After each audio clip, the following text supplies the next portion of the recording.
Du football offensif. Oui. Oui. Oui. Tout le monde dit oui? Ah ouais. Oui. Dave Apadou. Franchement, c'était même assez émouvant de voir les Allemands pousser comme ça. Non, franchement, il y avait quelque chose Ils ont tout donné. Franchement, ils ont tout donné. On peut leur faire les reproches qu'on veut sur le premier match, qu'ils ont joué un petit peu en paresseux, même si n'ont pas été complètement vernis non plus, mais ils ont un petit peu récolté ce qu'ils avaient semé. Là, franchement, pendant tout le match, et notamment la seconde période, on a pensé que tout était contre eux. Tout.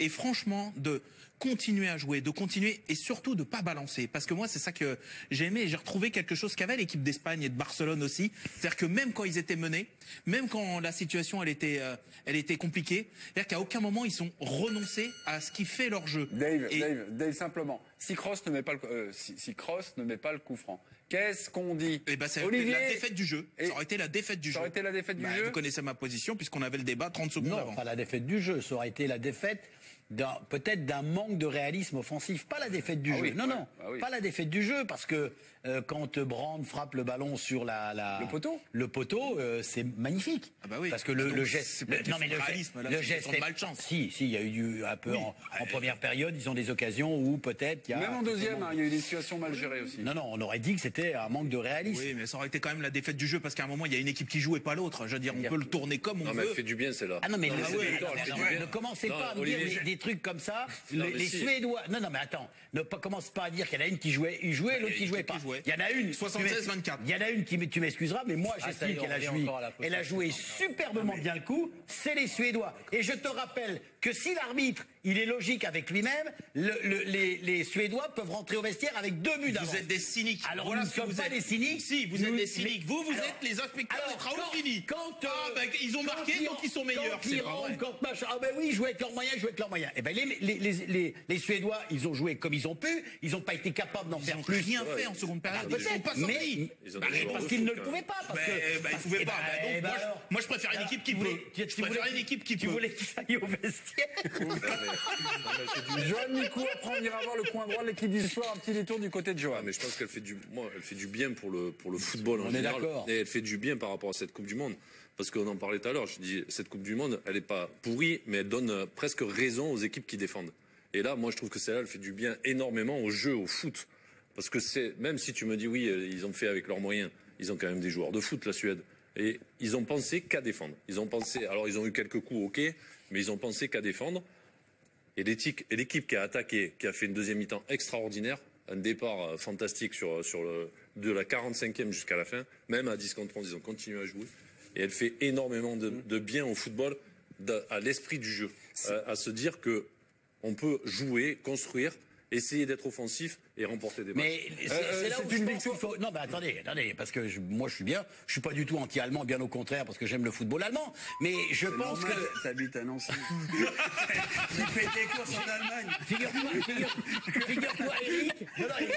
Je jouais à Strasbourg et j'allais jusqu'à Stuttgart voir les matchs en Allemagne. Parce que c'était vraiment très intéressant. Et moi, je pense qu'il n'y a pas que l'Allemagne qui a fait ça. Le Brésil a fait la même chose hier. Mais c'est pour ça que ça fait du bien. Non, mais c'est Costa Rica aussi. Alors, on est d'accord, mais je pense que même dans d'autres Coupes du Monde, on a eu ces équipes qui, malgré tout, jouent la défense parce qu'elles n'ont pas d'autres moyens à faire que de jouer sur tel système, c'est tout. Je suis d'accord, mais et je pense que ce soir, les Suédois l'ont vite compris au bout de 10 minutes de jeu, ils se sont sentis complètement asphyxiés. Mais ils ont failli réussir leur coup. Pardon, mais ça a failli marcher quand même le coup des Suédois. Ça a failli. Mais c'est pour ça, c'est ça qui est bien. Ça a failli, mais ça n'a pas marché. Comme le Costa Rica. Alors oui, ils font avec leurs moyens face au Brésil. Ça a failli. Non, mais ça a failli, mais ça n'a pas marché. Mais l'Iran joue comme ça. Mais la Suède. Non, mais heureusement, c'est une grosse équipe. Gilles, vous êtes silencieux. Bon, je sais que vous écoutez, je sais que vous êtes discipliné, mais vous m'inquiétez, Gilles. Que répondez-vous à la question, est-ce ce soir la victoire du football? La victoire du football, si c'est ce que j'ai vu de l'Allemagne ce soir, si c'est le football, je vais aller voir du hand à partir de demain. Je vais aller voir autre chose. Ils font par rapport à ce qu'ils ont en face. Non, mais par rapport à ce qu'ils ont en face, moi je suis d'accord, Jo, mais c'est pas une bonne équipe. Cette équipe d'Allemagne. Parce que tu penses que cette équipe d'Allemagne va aller au truc? C'est pas une bonne équipe. À 30 secondes près, ils passent à la moulinette, ils sont dans l'avion. Et là, ils sont redescendus dans la salle d'attente. Mais ils vont y remonter dans l'avion. Parce que t'établis ce qu'on a... Parce que c'est peut-être un déclic. Non, mais moi, vous avez décidé que c'était un déclic, le truc. Moi, depuis le début, j'ai décidé que c'est pas une bonne équipe. Donc je vais rester sur mes positions, puis on verra dans 15 jours. Mais pour moi, c'est pas une bonne équipe. Si une bonne équipe d'Allemagne contre cette Suède-là, ils en mettent 4 en rigolant. Ils doivent en mettre 4 ce soir. En rigolant. Ils doivent en mettre 4 ce soir. Mais ils peuvent pas avec Thomas Müller, qui est nul. Ben oui, mais il est sur le terrain, je dis rien. Avec les centraux qui sont nuls, mais nuls, hein. Je te le dis, ils sont franchement nuls. Là, les 3 qu'ils ont, Hummels, c'est les 2 qu'ils ont mis là, ils seront nuls. Si avec ça tu vas loin, tant mieux. Non, mais après, ils défendent à 2. Après, devant, qu'est-ce qu'on a vu? Heureusement que Kroos, il nous sort un coup à la fin, et je te dis, si tu joues avec un vrai gardien, il le prend pas. Non, le petit Reus que j'adore, je l'ai pas vu dans la partie. Mais non, mais tu dis qu'ils doivent sans problème gagner 4-1. Mais ils doivent gagner 4-1 ce soir. Mais il y a un poteau, il y a une tête de Gomez à la fin, il y a des opportunités à veux-tu en voilà. Oui, ils ont des situations. Ah, il y a quand même des actions de jeu, il y a des occasions. Si ça, c'est pas des occasions. J'ai pas envie de rentrer dans le truc. Alors, je vais faire comme lui en première mi-temps. Les autres, ils ont aussi des occasions. Ils ont même un péno qui n'est pas sifflé. Non, mais moi, que vous me dites, c'est une bonne équipe. Non, on a dit que c'est une équipe qui joue pas là-dessus. Non, on a dit que c'était une équipe qui joue. Ah bah oui, donc c'est extraordinaire. Non, mais c'est extraordinaire. On verra. Je préfère voir l'Allemagne en 8e que la Suède. Ça, c'est sûr. Eric, je préfère voir un Brésil-Allemagne en 8e. Je les trouve très Brésil-Suède. pauvres. Nous aussi. Eric, alors ça va. Attendez, mes petits, on donne la parole. Eric, attendez, excusez-moi. On arrive, Eric, on vous donne la main.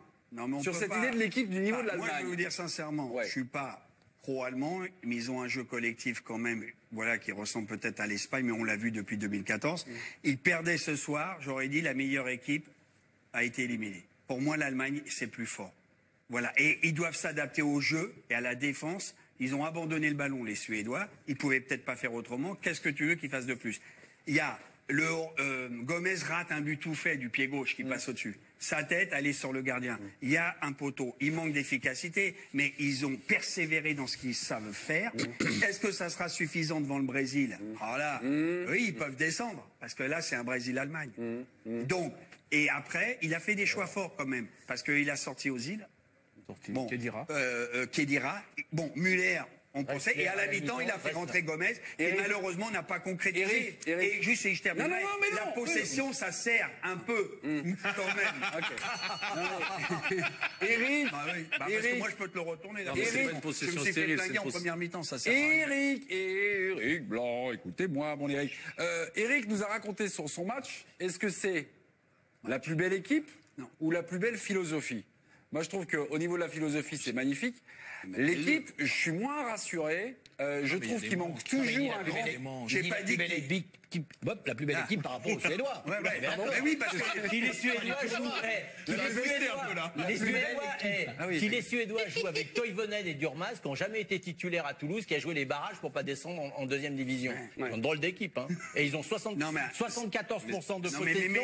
Les Allemands, ils sont capables de leur mettre un deuxième but à la 95e. Ne dis pas que c'est la meilleure équipe du tournoi. Ils ont le Brésil. Sur ce que j'ai vu du Brésil, qui a dû attendre les 5 dernières minutes pour battre. Et le Brésil, c'est meilleur que l'Allemagne aujourd'hui, et ça va faire un 8e de feu. Ok. Non, mais moi, je vous écoutais en disant que vous louez la philosophie allemande. Vous louiez la philosophie allemande, mais je me dis que la philosophie et cette équipe-là, si on les superpose, philosophie super, l'équipe, c'est vrai que Gilles, il y a encore quelques doutes quand même. Il y a des doutes. Non, mais on rejoint tout Gilles sur le fait qu'il y a des manques et que ça va coûter cher. Effectivement, aujourd'hui, cette équipe-là, c'est quand même compliqué d'imaginer qu'elle puisse aller en finale.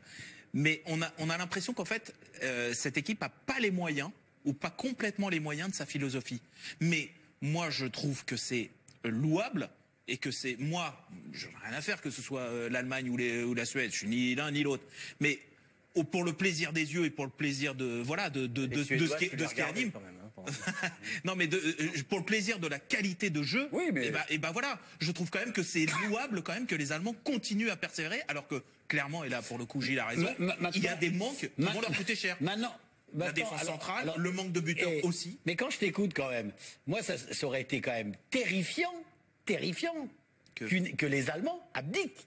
C'est-à-dire qu'on est tous en train quand même. Ils peuvent pas. Mais ils ne peuvent pas. Justement, on est tous en train d'être émerveillés, machin, truc muche, etc. L'Allemand n'abdique pas. Mais quand même, nous sommes en tournoi mondial. T'as vu la tête de Messi au deuxième match? On en reparle de ceux qui abdiquent. Je te parle de l'Allemagne. Ah bah oui, mais on connaît tous quand même le tempérament allemand. Donc, comment veux-tu que les Allemands... C'est 82, c'est d'accord. Qu'on se dise que les Allemands, tout d'un coup, salut les gars, nous on rentre, on est mené 1-0, ou on est à 1, on s'en tape. Faut pas déconner quand même. C'est pas ça, mais quand t'es réduit à 10, quand tu touches le poteau... Vous y avez toujours cru? Pardon? Vous y avez toujours Moi, j'ai toujours cru en la détermination allemande. Même si à la 94e... Vous nous enfumez. Olivier, les gens ne savent pas. Les gens ne savent pas. Nous, on sait. Je termine. Non, Même si à la 94e dans le couloir, j'ai dit, c'est fini. Je le reconnais. Éric Blanc. Juste une chose quand même. À un moment donné, à 3-4 minutes de la fin, ils faisaient tourner le ballon. Parfois, ils repartaient de derrière. On disait, ils perdent du temps. Ils allaient chercher l'extérieur. C'est venu par un centre dangereux. Là, un crochet, un coup franc. Ils n'ont pas paniqué. L'Espagne fait pareil. Il y a, de temps en temps, moi, c'était, allez, dedans, dans la boîte. Ils ont alterné. Ils ont été patients. Ça aurait pu ne pas fonctionner. Je suis d'accord. Et là, on aurait assassiné l'Allemagne. Moi, je l'aurais pas assassiné. Je te le dis. J'aurais dit, c'est dommage. Pour eux, ils ont raté leur premier match. C'est pas la grande équipe d'Allemagne. Ils sont pas au meilleur niveau, mais quelque part, ils ont su faire quand même le taf, quoi. Parce que la pression sur leurs épaules est énorme. Et comme tu dis, ils ont joué à 10 contre 11. Le seul regret de l'élimination de la Suède, c'est que leurs femmes quittent la Russie. Ouais, les Suédois, ça sont magnifiques. Alors, tu as vu les gros plans. Ouais, c'est pas fini. Hein. Et c'est ce qu'on peut. C'est fini.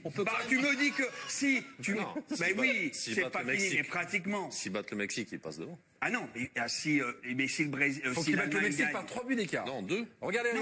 L'Allemagne va gagner contre la Corée du Sud. C'est pas grave, si la Suède bat le Mexique par 2 buts d'écart, c'est la Suède. Mais eux, s'ils gagnent par 2 buts, ils sont pareils. Ben c'est la Suède qui passe devant le Mexique. S'ils battent par 2 buts d'écart. Ah bah oui. Tu parles le Mexique. C'est Mexique-Suède.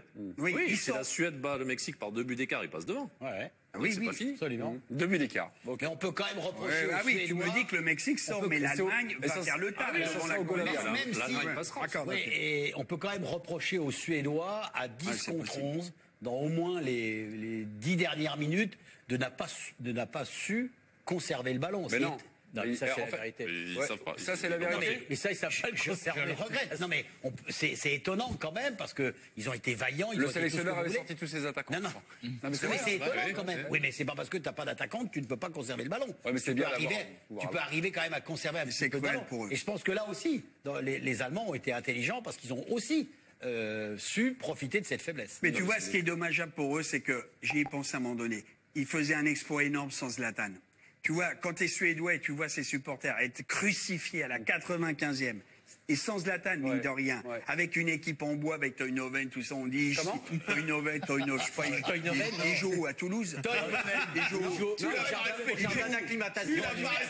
Il joue à Toulouse dans une équipe qui a joué la descente. Tu m'as dit qu'ils avaient personne. Eric Toynoven, il joue à Toulouse. Mais Toynoven, il joue à Toulouse. Mais moi, je t'annonce un truc, mais moi, je suis dyslexique, ils m'emmerdez pas à chaque fois. Si Ibra, il joue avec les Suédois, les Allemands, ils ont gagné bien plus avant. Non, mais ça aurait été un coup formidable pour les Suédois, on est d'accord. Non, mais après, moi, Zlatan, il était au bar. Et oui, il regardait sur grand écran. Le match. Là, à mon avis, il va réagir. Si j'avais été là, on serait passé. Ah, mais pour la philosophie du jeu, pour le plaisir des yeux, comme a dit Dave, je pense que c'est quand même joué, ils auraient passé. C'est le mérite. Gilou, arrêtez, Gilou, s'il vous plaît, je vous avertis. Écoutez, quand le président parle, écoutez-le, mon Gilles. On y va. C'est le mérite d'aller au bout, de conserver cette idée du jeu. Qui moi me fait plaisir, voilà. Et il faut défendre cette équipe allemande. Alors même si peut-être il n'y a pas de joueurs exceptionnels, si on veut, hein. Moi je trouve qu'il y en a quelques-uns quand même, mais qui vont monter en puissance, j'en suis sûr. En plus là ils vont prendre confiance. Les joueurs exceptionnels devant. Oui, Royce c'est un joueur exceptionnel. Alors peut-être qu'il manque de rythme parce que il a peu joué. Et voilà, il a peu joué, donc mais ça va venir. Kroos c'est un joueur exceptionnel, même s'il perd ce ballon. Gomez ça reste un buteur. On sait très bien que s'il y a des ballons dans la surface, il va être présent. Il y a Werner, c'est bien. Il est bon, oui, mais voilà, il amène, il y croit toujours, il continue. Kimmich aussi. Kimmich, c'est des joueurs. Après, il prend tout le couloir. Il va rentrer. Mais après, voilà, donc moi je pense qu'il faut se satisfaire de ça. Et puis c'est une équipe qui se prive pas de jouer avec 4 joueurs offensifs et avec les 2 récupérateurs qui sont Rudy et Kroos, qui sont des joueurs de football. Donc quand on se pose nous la question, si on revient à l'équipe de France, de savoir s'il faut en mettre 2 ou 3 ou un 4e, on va déséquilibrer. Eux ils se posent pas cette question. Mais ils cherchent le déséquilibre. Non, mais ils ont vécu. Oui, mais ils cherchent le déséquilibre. Ils cherchent d'aller marquer un but de plus que l'adversaire. Tout seul. Donc pour moi ça c'est le football. Ok, mes amis, j'ai quand même